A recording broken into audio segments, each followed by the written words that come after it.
Georgia has a game against Ole Miss. I don't know if you've heard about it. Probably the biggest game of college football so far this season. We take a look at the game in depth with an insider for Ole Miss next. Locked on Bulldogs.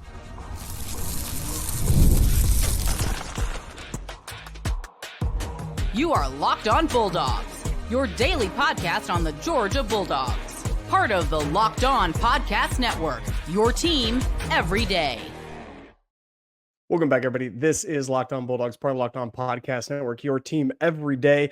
Today's episode brought to you by GameTime, gametime.co. More on them in a second. Download the app, get into it. We're going to go over to Ole Miss's neck of the woods because we're going to visit the Grove this weekend. I thought, might as well get on the road myself. We talked to Stephen Willis, insider expert. We talk about breakdown of the game, meta narratives, and our prediction of how the path to victory is there for both Ole Miss and Georgia. Let's get to it. We are in Thunderdome. Clint Shamblin of Locked on Bulldogs is nice enough to join us. Daniel Monroe is unfortunately unable to be here, but maybe next year because we're in a weird 3-year cycle where Ole Miss and Georgia play every year. So we'll see exactly how that goes. Clint, I was sitting here looking at this Vegas line. I've been poring over it all week. It's the nuttiest thing. Georgia is favored by 2.5 points, as they have been since Sunday. But if you look at the actual stats on it, nearly 90% of the bets and 90% of the money is on the Georgia Bulldogs, and the line is not moving. That is inviting more Georgia bets. It feels like they're banking money, but this line should be up to 7 or 8 points at this point. Yeah, Vegas saying, hey, come on in. The water's fine. Let's keep this flow of cash. It does give me pause. We check out the lines constantly. And so they have tall buildings in Vegas for a reason, and they keep on accepting cash at 2.5, and it hasn't moved, which Georgia fan, this just in case you don't follow betting, you don't care about any of that, that should give you pause for concern. What Vegas wants to do is move the line up because they want to say, well, if all this cash are going to come in, and if the public thinks that Georgia's going to win or cover the 2.5, win by 3 or more, we're going to move it back so that we can hedge our bets and we can get more people in on the action. And the fact that they're not tells me that Vegas believes they have actually Georgia should be maybe in their mind 1.5, 1 point, or a pick'em game, and they're going to give you the 2.5 to tempt you into the water to keep you there. It's crazy to me. It gives me pause as a Georgia fan. Line like this hasn't changed. Even the Alabama and the Texas game, the line changed. Not here though, Stephen, which is bananas. Listen, in the LSU game for Ole Miss, they did the same thing. Ole Miss was favored by 2.5, 3 points, and the line just did not move over the course of the week. And it's like Vegas knew something. LSU ended up winning that game in overtime. So we'll see how it goes. It might be the weather this weekend, honestly. The weather forecast updated. It is now an 80% chance of rain at game time. It is going to be about 72 degrees. It doesn't look like it's going to be too windy. So that's a blessing in disguise. But this is going to be a weather game, and I think Vegas might be worried about Carson Beck with the confidence because he's only human throwing the interceptions. You're going to think about that, and having a wet football, there's obviously going to be some pause. Maybe Vegas thinks the rain plus Carson Beck means turnovers. Yeah, if you look at what he did last week at Florida, it was wild because when he threw the interceptions, he came back out and it was clearly in his head because he refused to throw the football for 3 drives, Stephen. It was in his head. It's not an arm issue. It's an in between the ears issue. And when he doesn't feel confident, he refuses to throw. And then he started getting into a rhythm when he was just checking down and taking the underneath. He wasn't taking shots. And the offense worked fine. Again, we have more points per game when Carson Beck throws interceptions than when he doesn't, meaning the offense is cooking. It's going just fine when he's taking shots. And so you're not going to, that's a recipe for disaster. I'm not saying throw interceptions, get more points because you'll lose games that way. What I'm saying is this offense can cook. And I think you're right. I anticipate Georgia, if we had healthy running backs, which is a question mark that we still don't have an answer on. And this just in, Kirby Smart will not update you. I don't know how Lane handles the injury question. Same thing. Great. It's comical. We have a guy, Chip Towers, always asks the same question every single week, and Kirby has an answer. If we needed him to go, he would have come back in the game on Saturday, and he's progressing. That's his standard line, and every single person knows it. So we won't know until game time. Nobody will know until game time. That's a question mark. But Carson Beck to the left on first down. If Carson Beck's on first down throwing to his left, it's almost a guaranteed interception. The statistics show us. If he's able to do a check down, it works. And on play action, Carson Beck is the best quarterback, the best quarterback in college football on play action. The run game is there. We can play action. He could read over the middle. Things change. If he's forcing it down the field on first down, it's pick city, especially with rain, slippery ball. I don't know if you've heard this. Wide receivers at Georgia have a historic drop rate.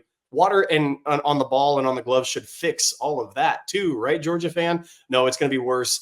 I anticipate a sloppy passing game because of the mental and the drops of the wide receivers, which clearly favors Ole Miss in this game, because I think if I understand, Jackson Dart is fine in this type of weather, Stephen.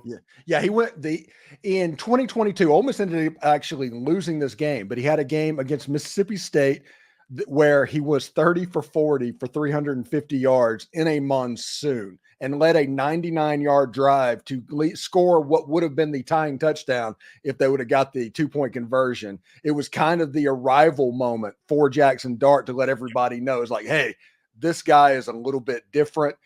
So Ole Miss fans should be honestly excited about a rain game, because I think Ole Miss might have the advantage if that becomes the great equalizer with all of the talent. Because I'm going to be honest about this. The Georgia Bulldogs, think of it like a bell curve. And you think of it like an Ole Miss bell curve. Georgia's is up here. Ole Miss is here. And if Georgia plays up there, there's not a dang thing you can do about it. What's going to happen is going to happen. Ole Miss saw that in Athens, Georgia a year ago, how that can look. The trick is to get that bell curve for Georgia down to where you can get them. And you get that through elements, through the rain, through turnovers.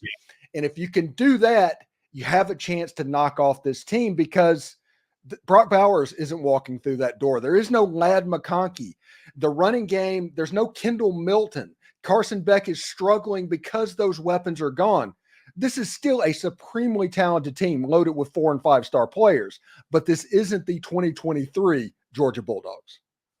Capitalization off of miscues is going to be Ole Miss recipe. If they can be opportunistic, if there's a tip ball and they come down with it, if there's a fumble on the ground, if it's third and short and they need a yard or two and Lane sends the house and gets the stuff in the run game because Carson Beck's not there, all of these are going to be the things. If there's a blown coverage, a slipped DB, and Jackson Dart finds the guy on the sideline, those are the elements that if you can get in a crack, you're right. And being all the intangibles are there. At home, Ole Miss is, okay, you're at home, you have weather, you have a more, I'll just say it, Georgia fans, we don't like to say it right now, a more talented quarterback as of right now. And we hate saying that because we thought Carson Beck was going to be the first quarterback chosen in the draft. Those days who's having a legacy game. If he beats Georgia, this is a legacy game for him.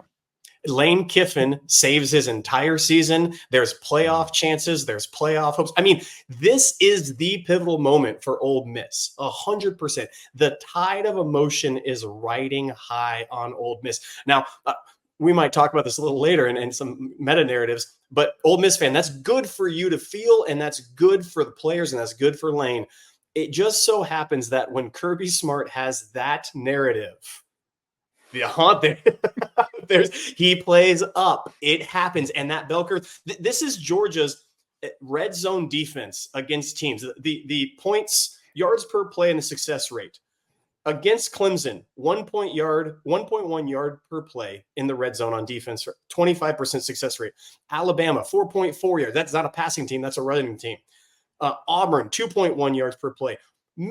Mississippi State, 4.5 yards per play, 50%.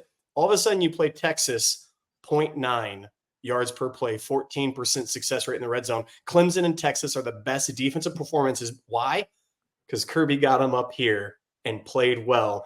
So it is good. Everything is going in Ole Miss's favor on this. It just so happens that's the fuel that this Georgia team feasts on. And you can't deny it's weird. It's bizarre. Yeah, thanks again for tuning into the Locked On Ole Miss podcast, Locked On Bulldogs podcast. When we come back, we'll talk about the players to watch and the storylines in this game, because having Georgia as kind of a final boss for Lane Kiffin in this 2024 season is just perfect. Anyway, stick around. And these are, in fact, Hims. Hims right now, get over there. Guys, I know that you want to have better performance all the way in your life, all the time. Hims provides access to treatment that can help you stay harder and longer, giving you the boost of confidence that you need to be ready when the moment strikes you. Hims is changing the men's healthcare by providing you access to affordable sexual healthcare at the comfort of your couch. No need to go in the doctor's office. You have a whole wide range of doctor-entrusted ED treatments like the chewables, fantastic for everybody that needs to go ahead and get that little bit of confidence boost headed their way. Start your online visit today at hims.com/lockedon. That's hims.com/lockedon for your personalized ED treatment options. hims.com/lockedon. This product mentions are chewable compound products, which are not approved for or by verified for the safety effectiveness of the FDA. Prescriptions require a consultation with a healthcare provider who will determine if appropriate restrictions apply. See website for details. Subscription required. Prices vary based on product availability and plan. But that's not all. We also want to let you know not only Hims is there, but FanDuel. FanDuel, the official sports book of Locked On Bulldogs and Locked On Podcast. We love FanDuel. Daniel and I will make locks tomorrow on the show and get back for that because we're going to talk about every single line. This Georgia line that hasn't budged 2.5 over on FanDuel. It hasn't moved, hasn't changed. No matter all the money coming in on Georgia, Vegas still says it's not budging, which means they're going to take your money happily. Should that give you pause for concern? Daniel and I talk about those locks over on FanDuel right now. New customers get a $5 bet, get $150 in bonus bets if you win.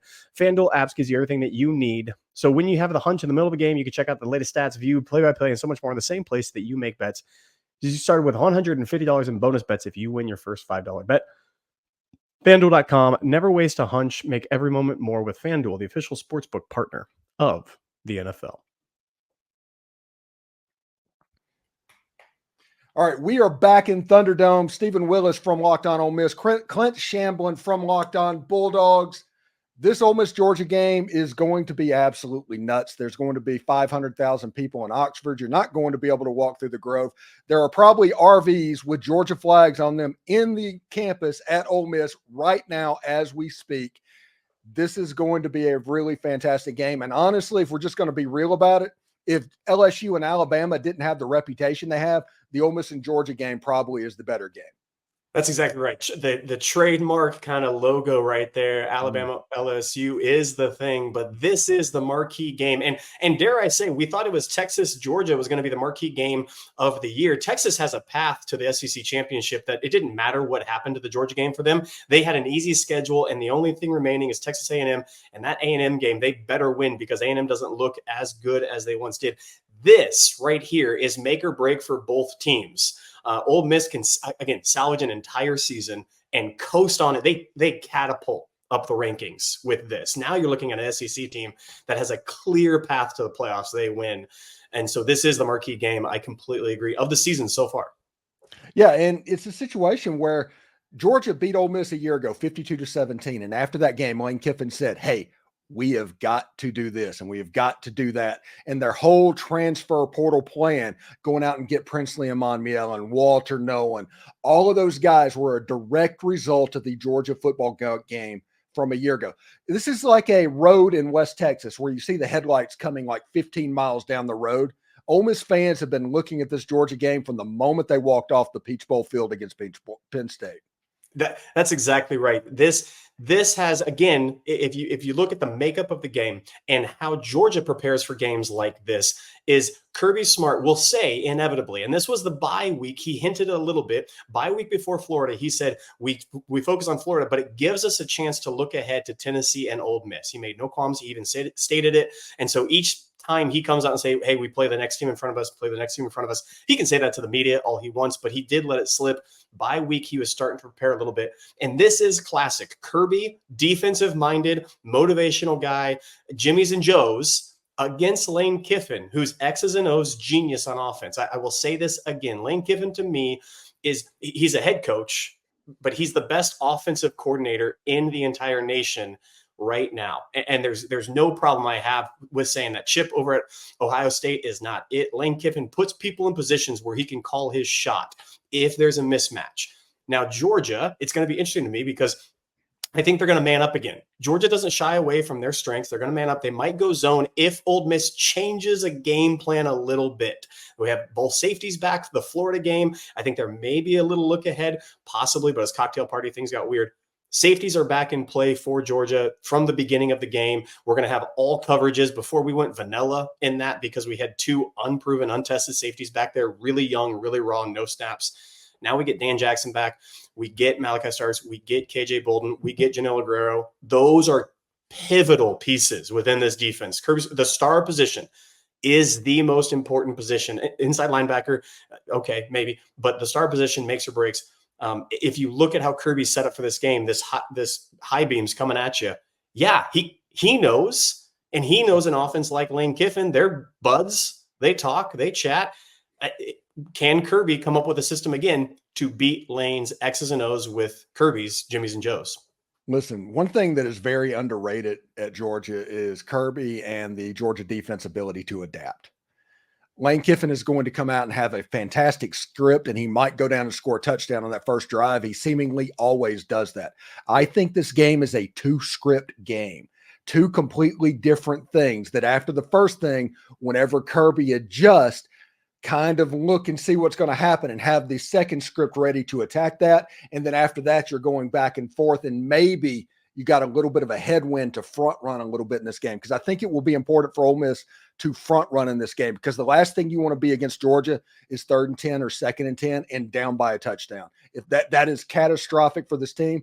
Even when Georgia is playing poorly, you could be down 13-10 in the third quarter, and all of a sudden 2 bad explosive plays created by that defense, and all of a sudden it's a 27-10 game and it's over. Yeah, you literally just said the script for Florida. That's what was happening. Florida played a fantastic game with DJ Lagway going down. They had power run. They switched things up. They got movement going. It was pulling guards. It was motion all over the place. They worked that power run game, and Georgia prepared for a mobile DJ Lagway who was going to take shots and going to move around the pocket. And all of a sudden you went away from that and you saw success. And then you saw the avalanche. We call it the Kirby Death March. He did this against Tennessee in the rain when Tennessee came to our place.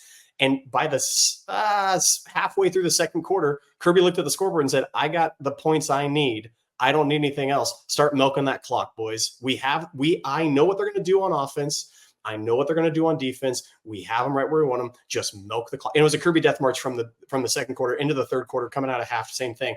If Lane Kiffin is able to get up double digits, or if there's 2 drives where they put points on the board, touchdown, field goal, 10 points, all of a sudden you make Kirby. And I think you're right. If coaches came with a red pill and a blue pill with Kirby, saying, okay, which one are you going to take? I'll prepare this other one. It just so happens, I think Lane has an explosive enough offense where it's not too complex of an offense. I think he can dummy it down. That's not a derogatory term, to switch, players progress throughout the week and prepare. If you can subtly change things where now you're running out of open sets and passing out of closed sets, those are the type of small little wrinkles that Kirby does personnel changes. You see the hockey line. He brings in all his defense, and he knows from the second that script comes out, okay, I got him where I want him. If Lane can change the script and turn a page, that's how you beat Georgia. That's what Alabama did. Went up to 28 points because they completely went off script from what Kirby thought, and they got 28 points out of it. Yeah, I think the goal for Ole Miss is, I know Georgia won the game against Missouri last year, but I think that Missouri game is the roadmap for Ole Miss in this one. And Georgia generally has 1 or 2 death march games that they have during the season, that they're just going to chew whoever they have in front of them up and spit them out. They did that against Texas. Absolutely chewed those guys up. They kind of woke up in the second half against Alabama. And I think that that's coming against the Tennessee Volunteers. I think the Ole Miss game from last year is going to be against the Tennessee Volunteers. So I think what happened before the Ole Miss game last year, Georgia played Missouri. And I think this game is going to look a lot like that. People are going to freak out about it. It's going to come down to the end at a very close game. And if Ole Miss gets the win, and honestly, you're going to tell me I'm crazy for thinking it, but all of the intangibles, if Ole Miss is in the game in the third quarter, in this football game, all of those intangibles are going to come into play. And if that happens, you could see like a 17-13 type victory for Ole Miss. It's going to be close. I'm glad you said that, Stephen. I do think Georgia wins this game, but here's what I'm saying. That 2.5 point spread, I think, is really, really dead on. I would put it at a pick 'em or a 1-point game. Don't think Georgia fans are out here beating their chest saying the defense is going to come stop Lane Kiffin. Here's my full, honestly, belief. I think this defense is elite. I think they're the best defensive unit in college football. I don't think they're stopping Ole Miss from scoring 17. You said 17. I would probably say 20 if it wasn't for the weather. I think Lane's going to put points up. It's going to come down. And you said Missouri game. That Mizzou game was crazy because it took Malachi Starks coming back from 20 yards behind to tackle a running back that was in the open field going toward a touchdown. Malachi Starks saved our season that year by tracking that running back down. They should have won that game. If not for him, that game's done. That's over. We don't win a national championship, I don't think. He saved single-handedly in that game. It was the Jimmies and Joes. Again, Kirby Smart's system. I got more talented players. They got talented players. Now Lane's got his guys through the transfer portal who are insanely talented. Okay, now we're a little bit more even. I still think Georgia has the more talented roster, but it's not as big as it was. Mizzou, it was giant. There was a couple of guys, Luther Burton, Brady Cook. Okay, great. Outside of that, Georgia was way up here. Ole Miss is closer to the roster composition. Not dead close, but closer. Add the intangibles. That's the piece that all of a sudden makes it what Vegas is saying, 2.5 point spread. That's the equalizer. And so to me, it is a coin flip. It is straight down 50-50. So I still think Georgia's going to win, but it's closer than many Georgia fans are willing to admit. You're 100% right, Stephen. Yeah, and Jackson Dart is probably the better quarterback in this game. And completely agree. The elements, intangibles, all of that. I mean, most every Ole Miss fan that I talk to is unbelievably excited and fired up about this football game. This is likely going to be the first ever football game that is played in front of 70,000 people in the state of Mississippi. And that's great for football. Y'all, this is why the SEC did what they did, expanded play. This is good watching. It's good for us. We get to consume a better product. Yeah, it should be fantastic. Anyway, thanks for checking out the Locked On Ole Miss and the Locked On Bulldogs podcast. When we come back, we will give our paths to victory and our final score predictions. Stick around.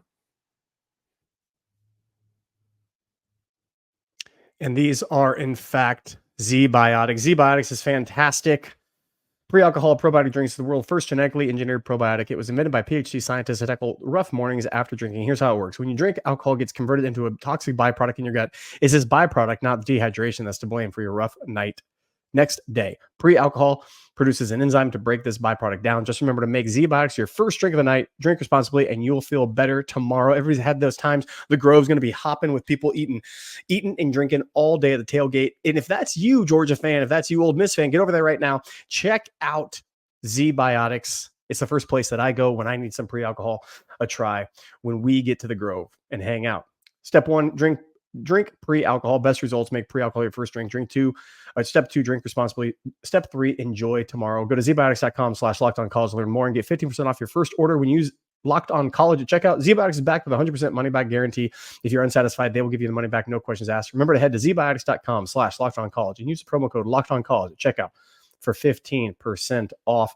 But that's not all. We also want to let you know about Game Time. Game Time is fantastic. If you need tickets to any sporting event, any concert, any place, go over to gametime.co. Gametime.co. We love them every single time. Daniel and I go to 2 shows, 2 concerts, 2 games. We need tickets to anything. We go to Game Time. It's the official place that we go. It has Game Time picks. It has this incredible view from your seat. It has this customizable sport where you can switch on a toggle, and every single thing is upfront pricing. It's all great. Make sure to go ahead and click that toggle to make sure that before you get to checkout, you get to see everything included. They're the cheapest. Daniel and I have tried them over and over again. Your purchase is covered also with the most flexible customer service policy in the world. Download the Game Time app, create an account, use promo code LockedOnCollege, $20 off your first purchase. Terms apply. Again, create and redeem code LockedOnCollege, $20 off. Download Game Time today. What time is it? Game Time.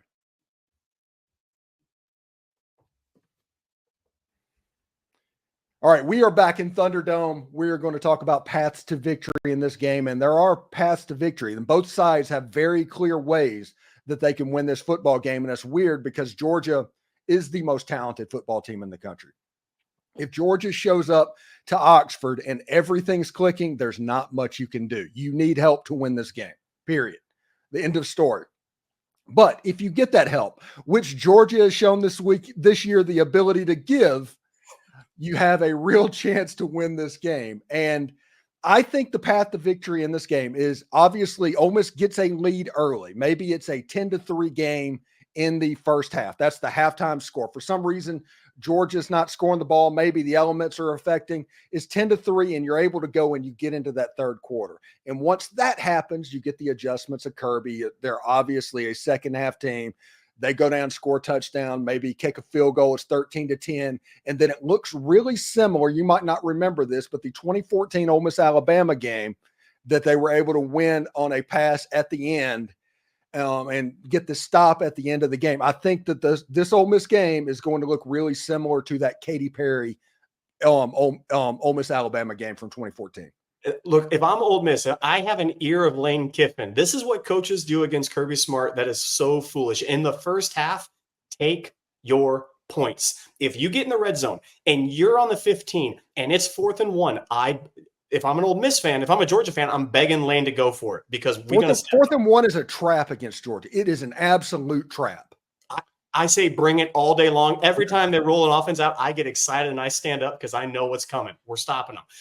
If in the first half, take your points, go up 9-0. If you go in the red zone and it's a failure because you didn't get a touchdown, you need those points in the second half. Second half, take a little bit more risk because Kirby will adjust and Kirby will switch. That's when you take your chances. Look at what happened to Kentucky. Kentucky didn't take points when they wanted to.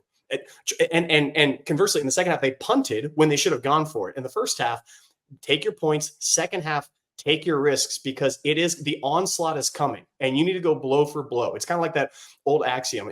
If you're being attacked, don't play defense, play offense, go for it. And if conversely, somebody else on defense, you play defense too. Kirby Smart wants to feel it out in the first half and make adjustments for second half. So fine, play conservatively in that first half. Lane and Ole Miss, take your points where you can get them. Don't take chances. Second half, do it, switch it up.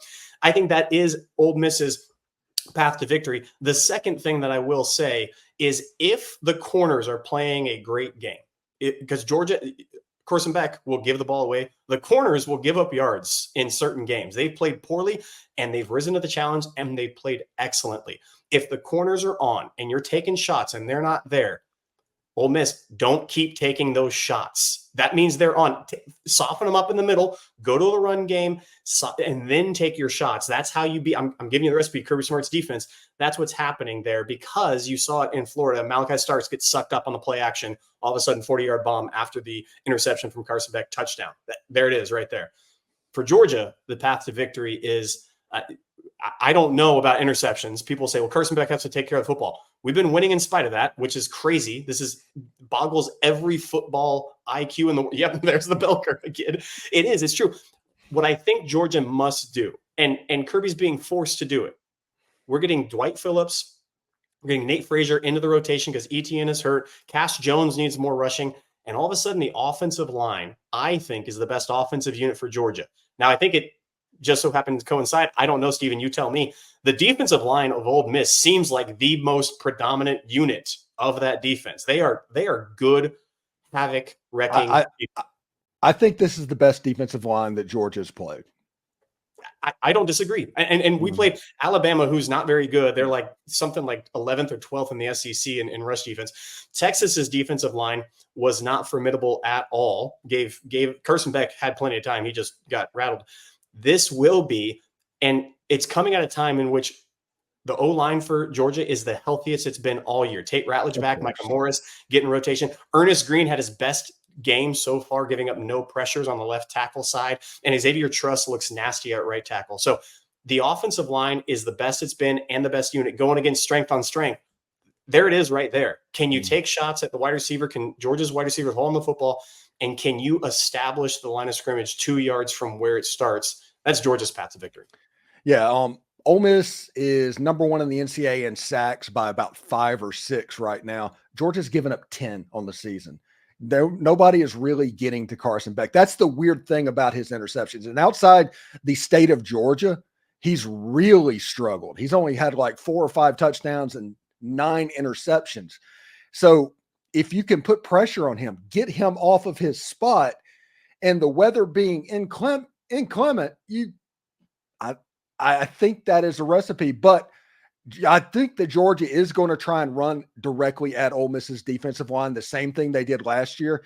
I think they're going to try and pick out Suntaran Perkins, number 4 at Ole Miss. He is a 210-pound outside linebacker jack, and Georgia is going to target him, point at him, and he's going to run directly at him. If Ole Miss can hold up against the run game early on against Georgia, that is a big warning sign for the Bulldogs in this game. Again, everything Mike Bobo wants to do is predicated off the run. Play action Carson Beck is supremely good.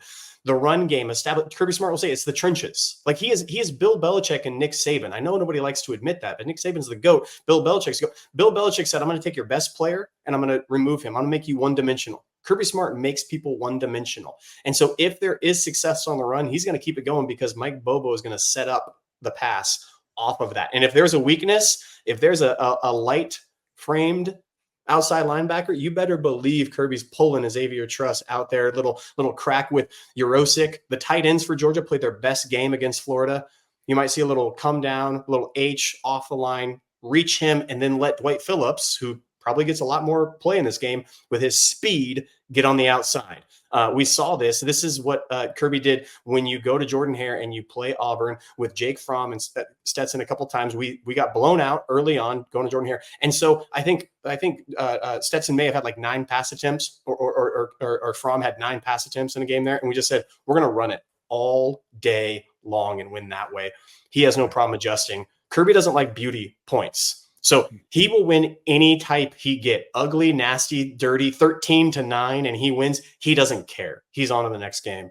And so if Ole Miss can shut down in the phone booth fighting, that's going to really put him in a disadvantage. Yeah, Perkins has won SEC Defensive Player of the Week 2 out of the last 4 weeks. So he can hold up, but I don't know if he's faced an offensive line like that Georgia offensive line. So that is something that I think Ole Miss fans need to work out for. What's your score prediction for this football game?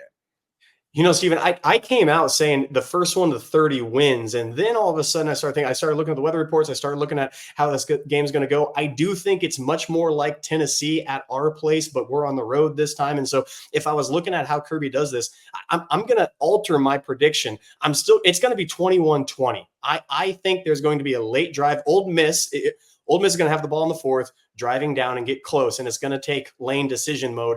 I think Georgia's defense rises to the occasion. Give me 21-20 Georgia, but in a very, very close, hard-fought game. All right, and for the Georgia Bulldog fans, I'm going to upset you, give you some memories right now. 1989, Georgia at Ole Miss, a game in Vaught-Hemingway Stadium, won by the voice on the sidelines. Quarterback John Darnell throws a pass up to Reed Hines at the end. Ole Miss wins the game 17-13. Ole Miss is going to win this football game, and their playoff hopes are going to be alive. Georgia is going to cruise through the rest of the season. They're going to make the playoffs. Texas is going to make the playoffs, and there's your 3. I think that is the most likely scenario. Those 3 are the SEC playoff teams. 100% agree with you, Stephen. All right, Clint, thank you very much for coming on the show. And what do you have going on after the game? How can Ole Miss fans see your post-game reaction after it happens?